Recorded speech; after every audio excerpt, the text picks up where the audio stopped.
یه سوال ازت دارم. تا حالا با کسی بودی که همه چیز رو درباره خودش بهت میگفت ولی هیچ وقت نمیپرسی تو چطوری؟ کسی که وقتی موفق میشدی موضوع رو عوض میکرد. وقتی ناراحت بودی همه چیز به خودش برمیگشت. یا شاید کسی که اول رابطه آنقدر بهت توجه کرد که فکر کردی بالاخره آدم درستی پیدا کردی.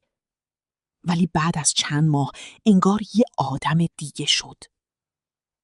اگه این حس برات آشناست، این ویدیو برات ساخته شده. چون ممکنه داری با یه نارسیسیست، یه خودشیفته زندگی میکنی. و مهمتر از این که بدونی اون کیه، اینه که بدونی تو چطور میتونی از این رابطه سالم بیرون بری. اول بذار یه چیزی رو روشن کنم. همه ما یه مقدار خودشیفتگی داریم و این طبیعیه. خودشیفتگی سالم یعنی به خودت ارزش بدی، از خودت دفاع کنی، موفقیت‌هات رو جشن بگیری. ولی وقتی از نارسیسیسم پاتولوژیک حرف میزنیم، یه چیز کاملاً متفاوته. DSM-5 راهنمای تشخیصی روانپزشکی‌ها یه اختلال رو تعریف میکنه به اسم Narcissistic Personality Disorder، اختلال شخصیت خودشیفته. این آدم‌ها یه الگوی پایدار از بزرگنمایی خود، نیاز به تحسین و فقدان همدلی دارن. یعنی چی؟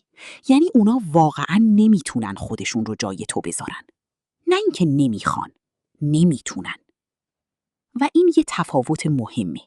چون خیلی از ما تو رابطه با خودشیفته فکر میکنیم اگه بیشتر محبت کنم عوض میشه. نه، عوض نمیشه. مگه اینکه خودش دنبال درمان بره. پس بریم سراغ 5 نشانی که بهت میگه داری با یه نارسیسیست طرفی. نشانه اول، لاو بامبینگ یا بمباران عشقی. اول رابطه، نارسیسیست ها معمولاً باور نکردنی هستن. هر روز پیام، هر روز تعریف، احساس میکنی بالاخره کسی پیدا شده که واقعاً میفهمتت. این لاو بامبینگ نامیده میشه. هدفش اینه که سریع وابستت کنه قبل از اینکه ماهیت واقعیش رو ببینی. نشانه، رابطه خیلی سریع جدی شد. از اول خیلی اینتنس بود. حس کردی این یکی فرقه. نشانه دوم، گسلایتینگ یا واقعیت سازی. داری از چیزی ناراحتی. اون میگه تو حساسی. این اتفاق نیفتاد. تو داری اشتباه یادت میاد. گسلایتینگ یعنی کسی واقعیت تو رو زیر سوال ببره. به تدریج دیگه به حافظه و احساسات خودت اعتماد نداری.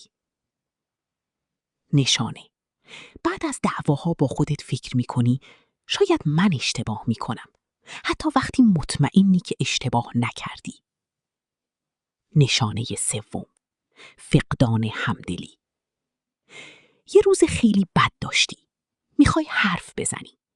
ولی بعد از 2 دقیقه موضوع رو عوض کرد و شروع کرد از مشکلات خودش گفتن. نارسیسیست ها ظرفیت همدلی عمیق ندارن. ممکنه همدلی رو شبیه سازی کنن ولی پایدار نیست. نشانه، احساس میکنی تو رابطه نامرئی هستی.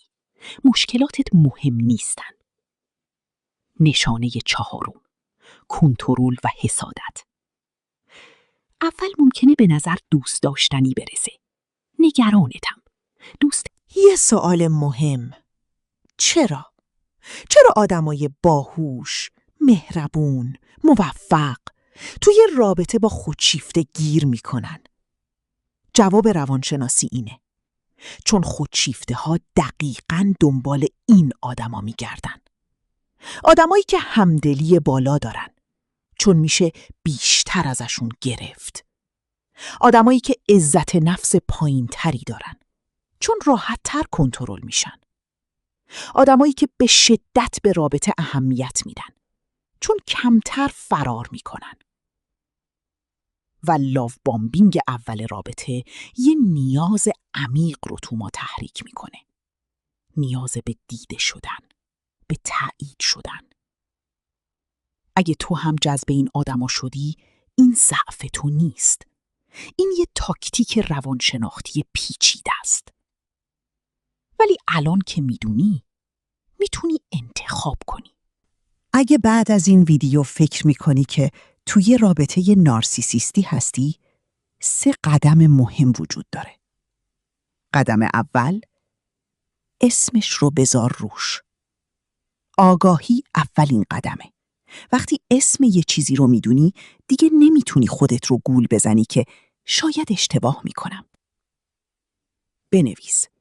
یه لیست از اتفاقاتی که ناراحتت کردن. این لیست بعداً لنگر واقعیتته وقتی لاو بامبینگ دوباره شروع شد. قدم دوم، مرز بذار و واکنش رو مشاهده کن. یه مرز کوچیک بذار. من نمیتونم این ساعت آنلاین باشم، یا این رفتار رو قبول نمی کنم.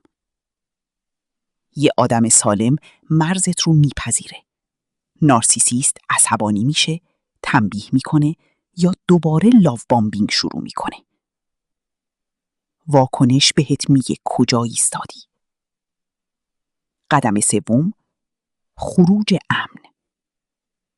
اگه تصمیم به جدایی گرفتی، نو کانتکت یا حداقل تماس رو در نظر بگیر.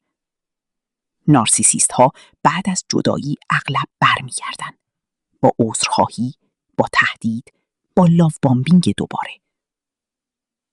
هر بار که جواب میدی، چرخه رو دوباره شروع میکنی. این مسیر سخته و اگه احساس میکنی تنهایی توش، کمک گرفتن از یه متخصص ضعف نیست، هوشمندیه. اگه این ویدیو برات آشنا بود، بدون که تنها نیستی. میلیون‌ها نفر در دنیا این رابطه رو تجربه کردن و اکثرشون یه چیز مشترک دارن. نمیدونستن اسمش چیه. حالا میدونی. اگه سوال داری، توی کامنت بنویس. من هر کامنت رو میخونم و سعی میکنم جواب بدم. و اگه این ویدیو به دردت خورد، لایک کن.